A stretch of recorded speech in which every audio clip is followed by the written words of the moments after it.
নিধি বন, এই বনটির নাম আশা করি তোমরা সবাই শুনেছ। এই বনের রহস্য কিন্তু অনেকেই জানে না। এটি উত্তরপ্রদেশ রাজ্যের মথুরাতে অবস্থিত। এখানকার পুরোহিতদের মতে সন্ধ্যেতে ভগবানের বিছানা ফুল দিয়ে এবং বিভিন্ন সরঞ্জাম দিয়ে, যেমন নিমের দাঁতন, মিষ্টির প্লেট, জলের পাত্র, চিরুনি, এসব দিয়ে সজ্জিত করা হয়। কিন্তু আশ্চর্যের বিষয় এই যে তার পরের দিন সকালবেলায় কিন্তু অনেক পরিবর্তন লক্ষ্য করা যায়।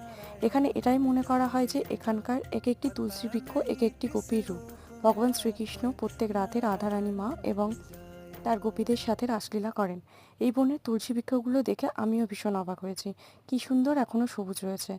বৃক্ষের কাণ্ড জড়িয়ে ধরে সে আলাদাই শান্তি। আমি বৃন্দাবনের মতো জায়গায় যেতে পেরে এবং শ্রীকৃষ্ণের চরণের মাটি মাথায় স্পর্শ করাতে পেরে জীবন আমার সত্যিই ধন্য হয়ে গেছে। জীবনে নিশ্চয়ই কোনো ভালো কাজ করেছিলাম বলে সেটার ভালো ফলাফল পেয়েছি। তো তোমরাও যদি কখনো বৃন্দাবন চাও, অবশ্যই নিধিবন ঘুরে দেখো। আশা করি তোমাদের সবার খুব ভালো লাগবে। ভিডিওটা ভালো লাগলে তোমরা একটা লাইক করে দিও। সবাইকে জানাই রাধে রাধে।